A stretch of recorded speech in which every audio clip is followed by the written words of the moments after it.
Hello everyone.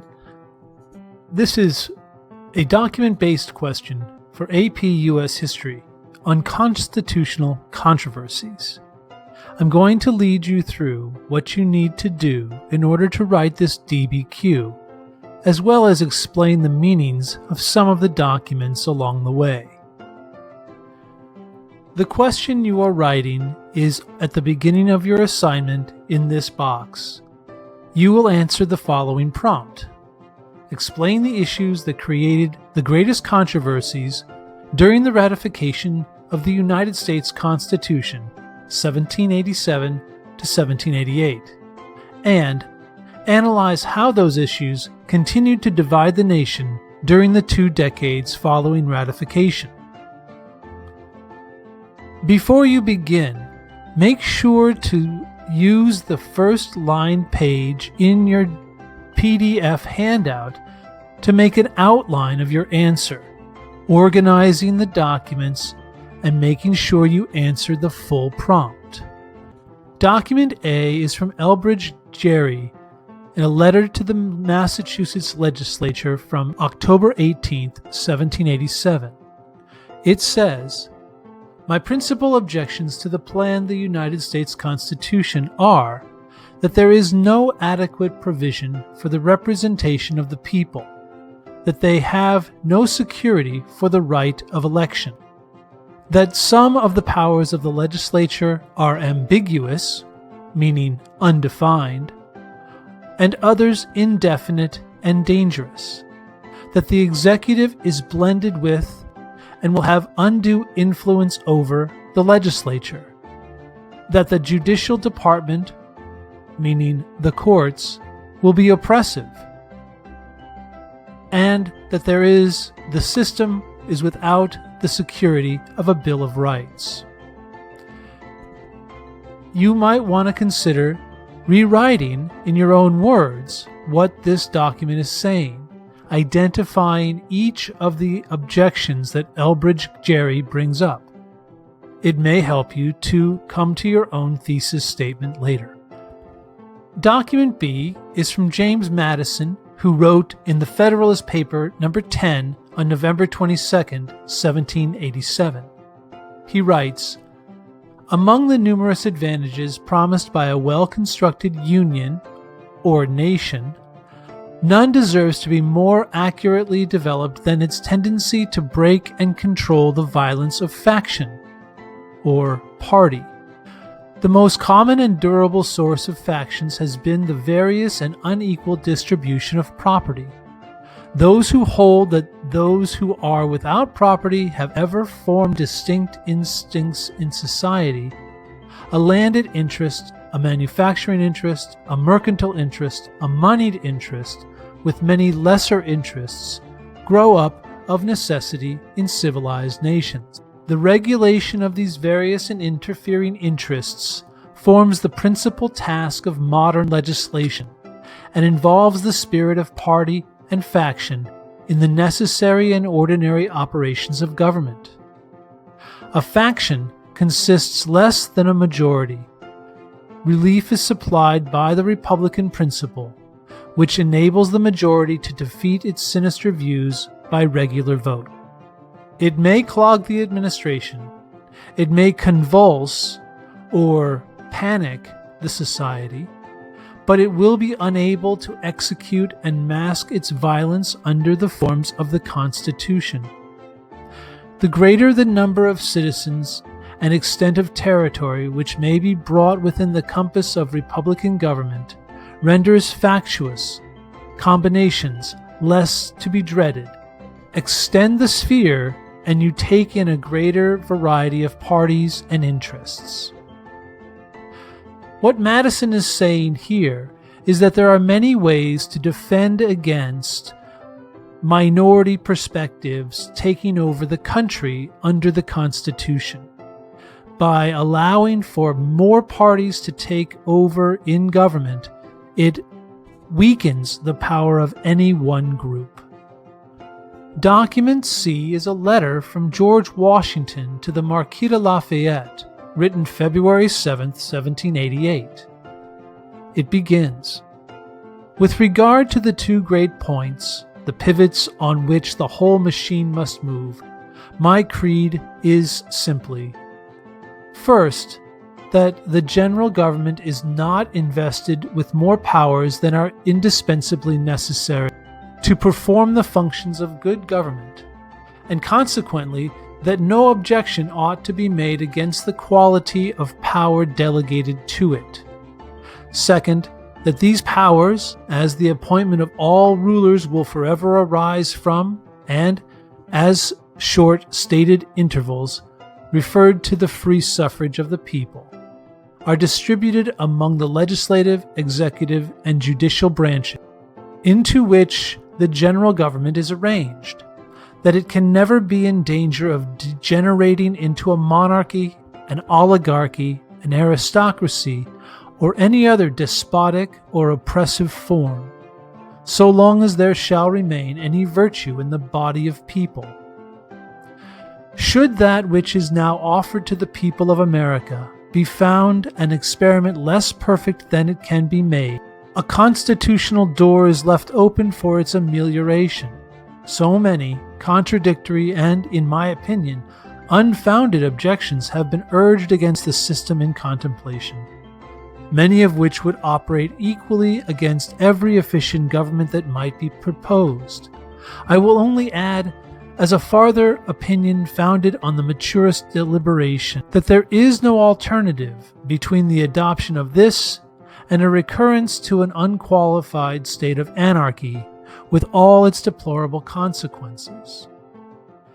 In this letter, George Washington gives 3 reasons why the new Constitution should be adopted. First, he says that it is a good form of government and we must have one. Second, he explains that the separation of powers defends our government against control by any one group and prevents it from becoming a tyranny or a new monarchy. And lastly, he says that any criticisms that he has heard about the new Constitution would be applied to any government proposed, and we must have a new government because anarchy is unacceptable. Document D comes from George Mason, from a debate in the Virginia Ratifying Convention on June 4, 1788. He writes, "Mr. Chairman, whether the Constitution be good or bad, the present clause clearly discovers that it is a national government and no longer a confederation. I mean that clause that which gives the first hint of general government laying direct taxes. The assumption of this power of laying direct taxes does, of itself, entirely change the confederation of the states into one consolidated government. This power, being at discretion, unconfined, and without any kind of control, must carry everything before it. The very idea of converting what was formerly a confederation to a consolidated government is totally subversive of every principle which has hitherto governed us." In this document, George Mason is objecting to the power that the federal government could tax the people, and that this power wouldn't make it a weak, loose form of government, but a strong central government that could rule over all the states, and that this power would be the worst power imaginable because it would change everything that had come before. Document E is from our old friend Alexander Hamilton, who wrote on the constitutionality of a national bank on February 23, 1791. He writes, "To establish such a right, it remains to show the relation of such an institution to one or more of the specified powers of the government. Accordingly, it is affirmed that it has a relation, more or less direct, to the power of collecting taxes, to that of borrowing money, to that of regulating trade between the states, and to those of raising and maintaining fleets and armies. It is clearly within the provision which authorizes the making of all needful rules and regulations concerning the property of the United States. To designate or appoint the money or thing in which taxes are to be paid is not only a proper but a necessary exercise of the power of collecting them. In this document, Alexander Hamilton explains that the national bank is the same and comes from the same source of power that the government has to borrow money to raise armies, and therefore should be allowed. In Document F, we read an article from the Gazette of the United States, a pro-federalist Philadelphia newspaper, written August 10, 1794. It reads, "These democratic republican societies, strange as it may seem, have been formed in a free elective government for the sake of preserving liberty. And what is the liberty they are striving to introduce? It is the liberty of reviling the rulers who are chosen by the people and the government under which they live. It is the liberty of bringing the laws into contempt and persuading people to resist them. It is the liberty of condemning every system of taxation because they have resolved that they will not be subject to law, that they will not pay any taxes.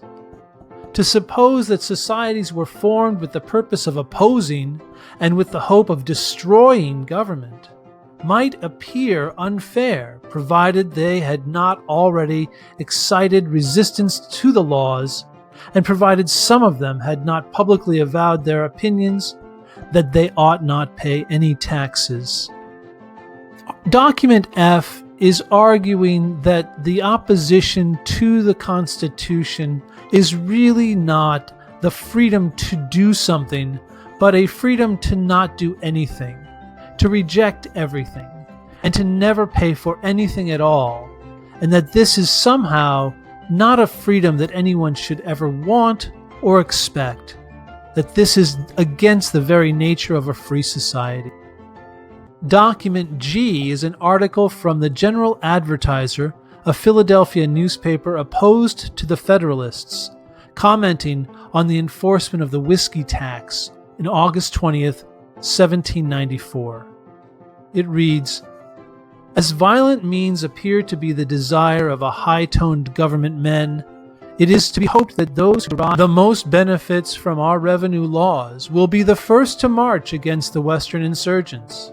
Let stockholders, bank directors, speculators, and revenue officers arrange themselves immediately under the banners of the Treasury, and to try their prowess in arms, as they have done in calculation." Document G is arguing that the means to enforce taxation under the new Constitution, in this case under the Whiskey Act, is one that should be enforced by the most powerful who benefit the most from this tax, that the powerful, the wealthy, and the rich should be the ones who do the fighting and the dying. Document H comes from Edward Livingston, a member of the House of Representatives from New York, addressing Congress in June of 1798. It reads, "By the Alien Act, the President alone is empowered to make the law, to fix in his own mind what acts, what words, what thoughts, or looks shall constitute the crime contemplated by the bill. That is, the crime of being suspected to be dangerous to the peace and safety of the United States. This comes completely within the definition of despotism, a union of legislative, executive, and judicial powers." Document H criticizes the Alien Act, which allows the President of the United States to be the judge, the jury, and the executioner of the law, accusing anyone not of evidence, but of suspicion of danger to the United States by looking, thinking, or speaking in a way that the President determines is wrong. Document I comes from the United States Supreme Court in their decision Marbury v. Madison in 1803. This is one of the most important Supreme Court cases, and you definitely need to know it. It reads, Certainly, all those who have framed written constitutions contemplate them as forming the fundamental and paramount laws of the nation. Consequently, the theory of every such government must be that an act of the legislature repugnant to the Constitution is void. It is emphatically the province and duty of the judicial department to say what the law is. Those who apply the rule to particular cases must, of necessity, expound and interpret that rule. If the two laws with each other, the courts must decide on the operation of each. The judicial power of the United States is extended to all cases arising under the Constitution. In Marbury v. Madison, the United States Supreme Court interpreted the Constitution to give the judicial branch a power that was not written in the Constitution directly. This power is the power of judicial review, which it describes as the power to declare any law that is repugnant to the Constitution as void or canceled. Document J is a map of the states and territories of the United States in 1804. In this map, you can see in the white areas the states of the United States, which have grown to include new territories since the Revolution, and the newly purchased Louisiana Territory, which was rapidly being colonized by the United States. The debate over expanding slavery into the Louisiana Purchase is one of the very large questions surrounding the Constitution and its treatment of slavery. Having read and annotated the documents, you should now write a 3-reason argumentative thesis that answers the prompt that we covered at the beginning of this lecture.